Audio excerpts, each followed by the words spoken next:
Kita akan membahas 10 landasan agama dari kalimat nubuwah dengan mengacu kepada risalah buku yang ditulis oleh Syekh Saleh bin Abdullah bin Hamad Al-Utsaimin hafizahullah ta'ala wa ra'ah. Buku ini berisi 10 hadis pilihan. Berisi 10 hadis pilihan dari Nabi SAW yang merupakan landasan dalam beragama. Oleh karenanya, memahami hadis Nabi SAW, terutama hadis-hadis yang jawami'ul kalim. Jawami'ul kalim itu artinya lafadznya singkat tapi menyimpan dan mengandung makna yang padat. Ya, sangat penting sekali bagi kita semuanya, terutama 10 hadis ini, karena 10 hadis ini merupakan pondasi dalam agama. Hadis yang pertama, an Amiril Mu'minin Abi Hafsin Umar bin Al-Khattab Al-Qurashi radhiyallahu anhu qala, dari Amirul Mu'minin Abu Hafs Umar bin Khattab, semoga Allah Subhanahu wa taala meridainya.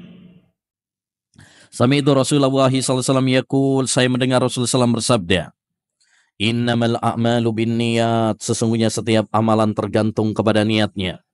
Wa innama likulli imri'in ma nawa, dan bahwasanya setiap orang tergantung apa yang dia niatkan. Lalu beliau memberikan contoh. Setelah memberikan teori, memberikan landasan, beliau memberikan contoh, karena dengan contoh maka akan lebih jelas suatu ungkapan. Faman kanat hijratuhu ila Allahi wa rasulih, fahijratuhu ila Allahi wa rasulih. Barang siapa yang hijrahnya untuk Allah dan Rasulnya, maka hijrahnya untuk Allah dan Rasulnya. Wa man kanat hijratuhu lidunya yusibuha. Sebaliknya, barang siapa yang hijrahnya karena dunia yang ingin ia meraihnya, aw imra'atin yatazawwajuha, atau wanita yang ingin dia nikahi, fahijratuhu ila ma hajara ilaih, maka hijrahnya tergantung apa yang dia niatkan. Hadis ini, ayyul ihwah, hadis yang sangat penting sekali. Oleh karenanya, para ulama rahimahumullahu ta'ala sepakat tentang kesohihan hadis ini, dan mereka juga sepakat untuk mengagungkan hadis ini. Bahkan para ulama ahlul hadis menjadikan hadis ini sebagai pembuka kitab-kitab hadis. Kalau kita baca kitab Sahihul Bukhari, kitab yang paling sahih setelah Al-Quran, beliau memulai dengan hadis ini. Kalau kita baca kitab Umdatul Ahkam atau Arba'in Nawawi atau kitab-kitab yang lainnya, banyak para ulama memulai kitab-kitab hadis dengan hadis innamal a'malu binniyat. Kenapa? Karena keagungannya. Dan untuk mengingatkan kepada kita semuanya, agar kita selalu mengoreksi, selalu meneliti niat-niat kita dalam ibadah kepada Allah Subhanahu wa ta'ala. Karena niat adalah perkara yang sangat penting sekali. Bahkan kata Syekhul Islam Taimiyah rahimahullah, niat bagi amal bagaikan ruh bagi jasad. Apa artinya ya jasad manusia jika tidak memiliki ruh? Begitu juga apalah artinya amal ibadah kalau dia tidak dibangun di atas niat yang lurus karena Allah Subhanahu wa taala. Dan niat memiliki ya 2 makna. Niat itu memiliki 2 makna. Makna yang pertama, niyatul amal. Yang pertama, niat dalam beramal. Dan ini yang biasa dibahas oleh para ulama ahli fikih. Makanya sering kita baca dalam kitab-kitab fikih, ya, niat wudu syarat. Ya, syaratnya sholat niat, syaratnya puasa niat. Karena tidak sah suatu amal ibadah tanpa niat. Dan fungsi dari niat ini ada 2. Yang pertama adalah membedakan antara adat kebiasaan dengan ibadah.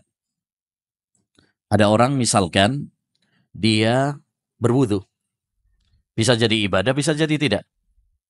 Kalau dia niatnya untuk sholat, kalau dia niatnya untuk ya menghilangkan hadas, maka itu ibadah wudhu.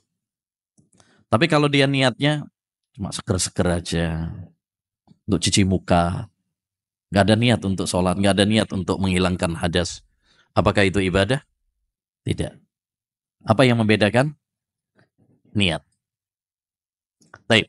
Ada orang nggak makan, nggak minum, mulai subuh sampai maghrib. Bisa ibadah, bisa tidak? Ya, kalau dia niatnya puasa, ibadah. Tapi kalau dia niatnya diet, ya, atau males saja, lagi galau, males makan, ya, maka itu bukan ibadah. Apa yang membedakan? Niat. Begitu juga masalah-masalah yang lain. Makanya dari hadis ini diambil kaidah oleh para ulama, suatu kaidah penting. Al-umuru bimaqasidiha. Segala urusan, segala hukum itu tergantung kepada niat. Makanya dia memiliki peran yang sangat besar. Jadi niat memiliki peran untuk membedakan suatu hukum. Makanya penting ya masalah ini. Baik. Fungsi yang kedua adalah membedakan antara satu ibadah dengan ibadah yang lain. Ada orang masuk masjid, kemudian dia sholat 2 rakaat. Bisa jadi niatnya sholat tahiyatul masjid. Bisa jadi niatnya sholat apa? Ya, sholat rawatib. Bisa jadi sholat setelah wudhu. Bisa jadi sholat taubat. Bisa jadi sholat setelah wudhu. Ya, bisa jadi sholat subuh. Karena subuh tadi ternyata kelupaan belum sholat. Misalnya. Ya. Dan lain sebagainya. Apa yang membedakan antara satu ibadah dengan ibadah yang lain? Niat. Taib. Yang kedua, niat yang kedua, kalau tadi niatnya namanya apa? Niyatul amal. Niat dalam beramal. Yang kedua, niyatul ma'mulillah. Niat untuk siapa dia beramal. Ini yang disebut oleh para ulama dengan ikhlas. Jadi ikhlas itu beda dengan niat. Niat itu lebih umum. Bisa untuk Allah, bisa untuk selain Allah. Tapi kalau ikhlas, ikhlas itu lebih khusus. Yaitu seorang ketika beribadah, meniatkan hanya untuk Allah Subhanahu wa Ta'ala saja. Itu namanya ikhlas. Memurnikan ibadahnya hanya untuk Allah Subhanahu wa Ta'ala semata. Meniatkan amalnya hanya untuk Allah Subhanahu wa Ta'ala semata. Dan ini yang dibahas oleh para ulama tauhid, para ulama tazkiyatun nufus. Bagaimana kita beribadah itu ya harus semata-mata karena Allah Subhanahu wa Ta'ala saja. Ya, dan ini berat. Ikhlas itu apa? Berat. Dahulu seorang ulama pernah mengatakan, tidak ada yang lebih berat bagi saya daripada meluruskan niat. Setiap kali aku tutup pintu riya, dia muncul dari lubang yang lain. Makanya kita harus berupaya bagaimana meluruskan niat-niat kita. Bagaimana caranya?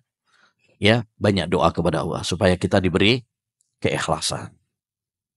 Yang kedua, berusahalah untuk merahasiakan amal ibadah kita. Jangan dikit-dikit posting, jangan dikit-dikit selfie, jangan dikit-dikit ya selalu menampakkan amal ibadah kita. Ya, hendaknya bagi kita untuk memiliki amalan-amalan rahasia. Dahulu Zubair bin Awam pernah mengatakan, "Man istata'a minkum an takuna lahu khabi'atun min amalin salih falyaf'al." Siapa di antara kalian yang bisa untuk memiliki amalan yang rahasia, lakukanlah. Ya, karena itu bisa lebih ikhlas, lebih menjaga kita dari riya dan lain sebagainya.